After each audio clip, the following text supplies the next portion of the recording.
Hello everyone, दीक्षा classes में आपका स्वागत है। पिछली क्लास में हमने गंगा यमुना अपवाह तंत्र को देखा था, उसके ही आगे आज हम बढ़ेंगे। तो चलिए देखते हैं गंगा यमुना अपवाह तंत्र की अगली नदियों को। तो ये है चंबल नदी। चंबल नदी को हमने पढ़ लिया था। अब ये है पार्वती नदी।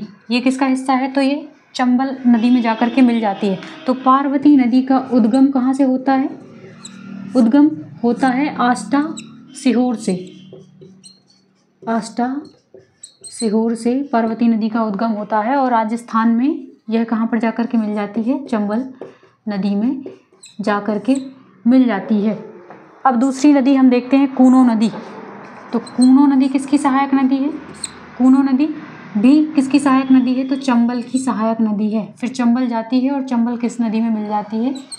यमुना में मिल जाती है। अब हम देखते हैं कि सिंध नदी निकलती है। सिंध नदी कहाँ से निकलती है? तो सिरोंज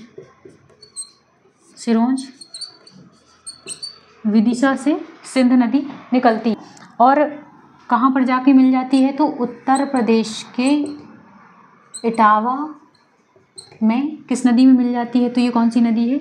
यमुना नदी में मिल जाती है। अब सिंध की सहायक नदियों की बात करते हैं। सहायक नदियाँ कौन कौन सी हैं? तो सिंध की सहायक नदियाँ हैं कुंवारी, पाहुज और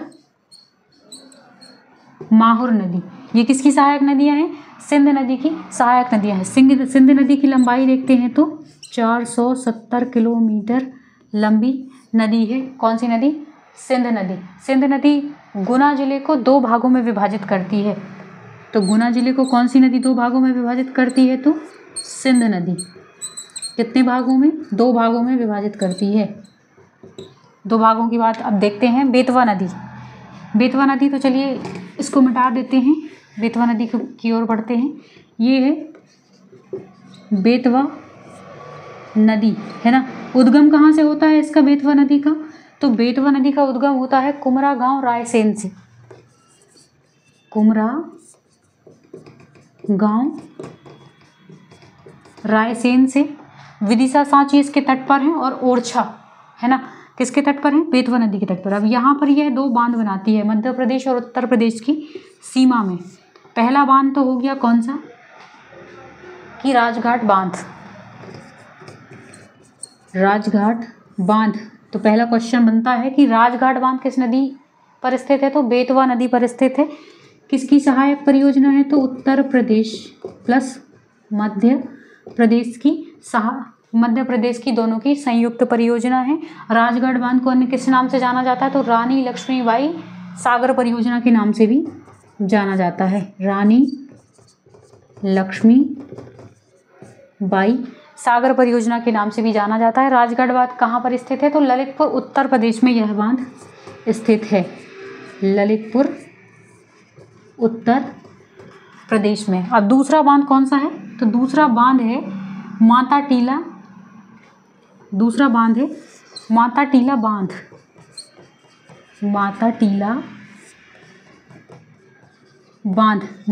बांध भी किस नदी पर स्थित है? तो बेतवा नदी पर स्थित है।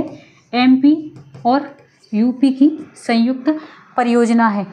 किनारे देखेंगे कि कौन कौन से बेतवा नदी के किनारे कौन कौन से शहर स्थित हैं। तो शहर देखते जाएं, है ना, कौन कौन से शहर हैं। तो बेतवा के किनारे एक तो जहाँ से निकलती है तो रायसेन हो गया, फिर सांची हो गया, विदिशा हो गया और ओरछा किस नदी के किनारे स्थित है? बेतवा नदी के किनारे स्थित है। बेतवा नदी की लंबाई देखेंगे, लंबाई कितनी है? 480 किलोमीटर। कुछ प्रमुख नदियों की लंबाई याद होनी आवश्यक है क्योंकि ये पेपर में आता है, किसी भी एग्जाम में आ सकता है कि नदियों को लंबाई के अनुसार व्यवस्थित करें। ठीक है, तो बेतवा की सहायक नदियाँ देखते हैं। तो कौन कौन सी हैं बेतवा की सहायक नदियाँ? बीना,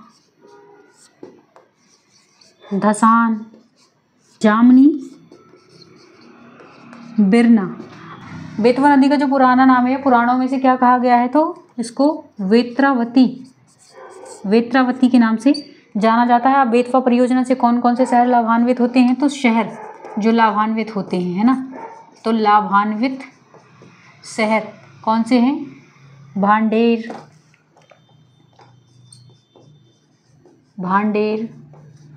दतिया, ग्वालियर और भिंड जिले इससे लाभान्वित होते हैं। और बेतवा नदी कहाँ पर मिल जाती है, हमीरपुर में जाकर के यमुना नदी में मिल जाती है। ठीक है। बेतवा नदी को बुंदेलखंड की जीवन रेखा भी कहा जाता है ना। बुंदेलखंड की, मध्य प्रदेश की नहीं। मध्य प्रदेश की जीवन रेखा कौन है, तो नर्मदा नदी है। तो बुंदेलखंड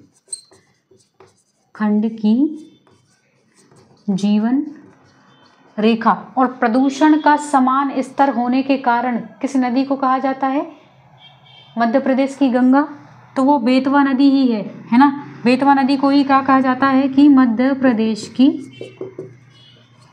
गंगा। अब ये पूछा जाएगा कि किसके कारण गंगा कहा जाता है मध्य प्रदेश की, तो प्रदूषण के समान स्तर के कारण क्या कहा जाता है, मध्य प्रदेश की गंगा कहा जाता है। अब देखते हैं केन नदी के बारे में। तो यहाँ से केन नदी कहाँ से निकलती है, केन नदी निकलती है विंध्याचल पर्वत कटनी, मतलब कटनी में जो विंध्याचल पर्वत श्रृंखला है उसकी कैमूर पहाड़ियों से निकलती है। तो कटनी कैमूर पहाड़ियाँ कटनी से निकलती है, विंध्याचल पर्वत श्रृंखला में स्थित हैं ये पहाड़ियाँ, विंध्याचल पर्वत श्रृंखला में। इसकी दो सहायक नदियाँ हैं, दो मुख्य सहायक नदियाँ हैं, कौन कौन सी, सोनार और व्यारमा नदी। अब केन नदी यहाँ से होती हुई बांदा उत्तर प्रदेश में जाकर के किस नदी में मिल जाती है, तो यमुना नदी में मिल जाती है। केन नदी का पुराना नाम देखेंगे तो केन नदी को किस नाम से भी जाना जाता है, तो शुक्तिमती के नाम से भी जाना जाता है। केन नदी की कुल लंबाई कितनी है, तो 427 किलोमीटर है, जबकि मध्य प्रदेश में कितनी बहती है, तो 292 किलोमीटर। टोटल लंबाई देखेंगे यहाँ से यहाँ तक की तो 427 किलोमीटर, जबकि मध्य प्रदेश की बात करते हैं तो मध्य प्रदेश में कितनी बहती है, 292 किलोमीटर, है ना। ये हो गया, सहायक नदियाँ हो गई सोनार व्यारमा हो गई। अब देखते हैं हम टोंस नदी को। तो ये हो गई टोंस नदी। टोंस नदी कहाँ पर मिल जाती है, जाकर के गंगा में मिल जाती है ना। अब हम देखेंगे अगली नदी सोन नदी के बारे में। तो चलिए ये रायता जो हमने फैलाया है उसको समेट देते हैं, फिर उसके बाद हम देखते हैं गंगा नदी को, गंगा नदी को नहीं, सोन नदी को देखते हैं। अब हम देखते हैं सोन नदी के बारे में कि सोन नदी क्या है। तो ये है सोन नदी। सोन नदी, सोन की सहायक कौन सी नदी है, तो ये जोहिला नदी। जोहिला नदी बड़ी सहायक नदी है, प्रमुख सहायक नदी है, बाकी और भी हैं, गोपत्रे अंदर, ये और भी इसकी सहायक नदियाँ हैं। सोन नदी पर देवलोन शहडोल में एक बांध बना है।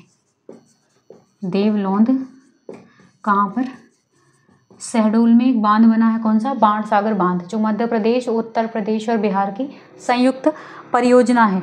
अब जोहिला नदी सोन नदी में आकर के मिलती है, और सोन नदी कहाँ पर, बिहार के पटना के समीप, कहाँ पर, दीनापुर में गंगा नदी में मिल जाती है। और दक्षिण की ओर मिलने वाली सबसे बड़ी नदी जो गंगा नदी की सहायक है वह कौन सी है, तो सोन नदी है। तो सोन नदी के बारे में पढ़ते हैं।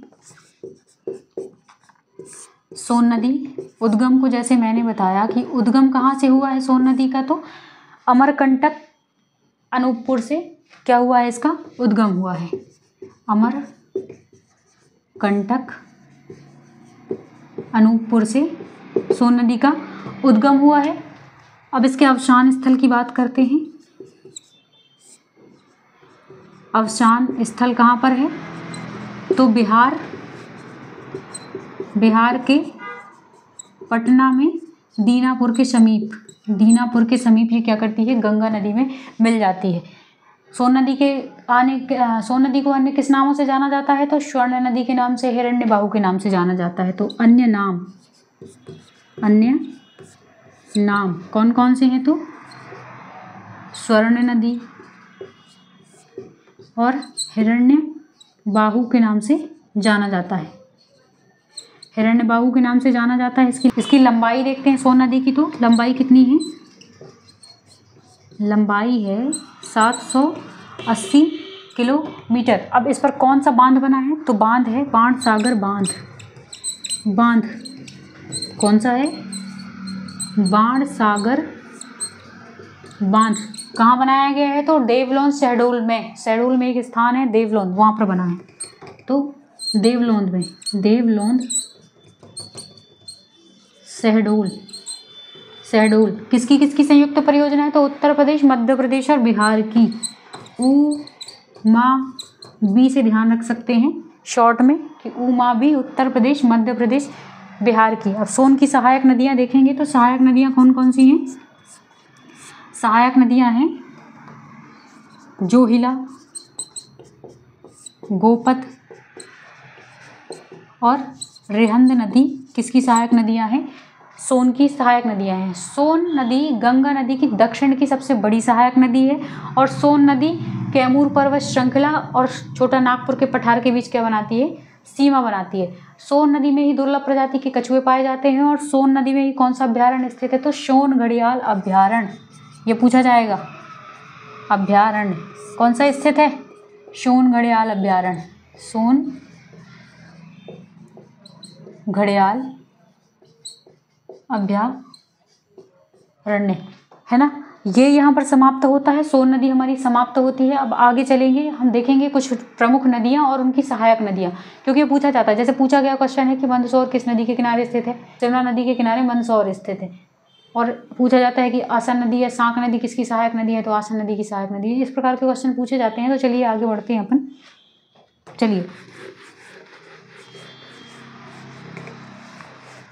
चलिए अब देखते हैं कि कुछ प्रमुख नदियाँ और वो किस नदी की सहायक नदी है। तो नदियाँ हैं, कूनो किसकी सहायक नदी है? कूनो चंबल की सहायक नदी है। कुमारी किसकी सहायक नदी है? सिंध की सहायक नदी है। गंभीर किसकी सहायक नदी है? तो क्षिप्रा की सहायक नदी है। बीहड़ नदी टोंस नदी की सहायक नदी है। परवन किसकी सहायक नदी है? परवन काली सिंध की सहायक नदी है। नेवज किसकी सहायक नदी है? तो नेवज परवन की सहायक नदी है। माहुर सिंध की सहायक नदी है। बीना बेतवा नदी की सहायक नदी है। ये एमपीपीएससी का क्वेश्चन रहा है कि बीना किसकी सहायक नदी है या धसान किसकी सहायक नदी है? तो किसकी सहायक नदी है? बेतवा की सहायक नदी है। बेतवा की सहायक नदी है। पाहुज भी बेतवा की सहायक नदी है। हलाली नदी किसकी सहायक नदी है? तो बेतवा की। आपको ध्यान होगा कि हलाली नदी पर एक हलाली बांध बना हुआ है जिसका नाम क्या है? सम्राट अशोक सागर बांध। सम्राट अशोक सागर बांध। ये पूछा जाता है कि हलाली बांध को किस नाम से भी जाना जाता है? तो सम्राट अशोक सागर बांध के नाम से जाना जाता है। और कहाँ पर स्थित है? तो सांची के समीप यह बांध स्थित है, सांची के समीप। अब सोनार और व्यारमा किसकी सहायक नदी है? तो मैंने बताया था कि ये हो गई केन नदी और ये हो गई सोनार और व्यारमा। केन और बेतवा के बीच में यहाँ से एक धसान नदी आती है, ये हो गई धसान किसकी सहायक नदी है? तो बेतवा की सहायक नदी। और यहाँ पर क्या है? वहाँ भारत की पहली कौन सी परियोजना बनी है? तो नदी जोड़ो परियोजना। कौन सी? केन बेतवा लिंक परियोजना। तो सोनार व्यारमा किसकी सहायक नदी है? केन नदी की। सीप नदी चंबल नदी की सहायक नदी है। बनास, तो दो बनास नदियाँ हैं, एक चंबल की सहायक नदी है और एक सोन की। तो अगर चंबल और सोन दोनों साथ में दिया गया है तो पहला तो ऐसी बात हो नहीं सकती है, वो क्वेश्चन ही हट जाएगा। लेकिन अगर चंबल या सोन दी गई है कोई भी एक, तो उसका ऑप्शन वही रहेगा। तो एक चंबल नदी की सहायक नदी है जो बनास नदी है और एक सोन की सहायक नदी है। आसन नदी किसकी सहायक नदी है? तो आसन नदी कुंवारी नदी की सहायक नदी है। किसकी? कुंवारी की। रिहंद नदी, जोहिला, गोपत, बिजुल, ये किसकी हैं? सब सोन की सहायक नदी है। लंबाई कितनी है? 780 किलोमीटर। हिरण्यबाहु और स्वर्ण नदी के नाम से जाना जाता है। लखुंदर नदी किसकी सहायक नदी है? तो काली सिंध की सहायक नदी है। ये रही कुछ प्रमुख नदियाँ। अब हम बढ़ते हैं, आगे बढ़ेंगे हम नर्मदा अफवाह तंत्र की ओर। तो अगले वीडियो में हम बढ़ेंगे नर्मदा अफवाह तंत्र की ओर। मैंने वीडियो के डिस्क्रिप्शन बॉक्स में ही मतलब कि जो रिलेटेड वीडियो रहते हैं उनमें प्लेलिस्ट दी गई है मेरी, तो सारी प्लेलिस्ट उसी में दी गई है, तो आप देखिए उसको। और जो भी आपकी क्वेरी है उन्हें कमेंट बॉक्स में दर्ज करें। वीडियो में जय हिंद जय भारत। पढ़ते रहिए, आगे बढ़ते रहिए।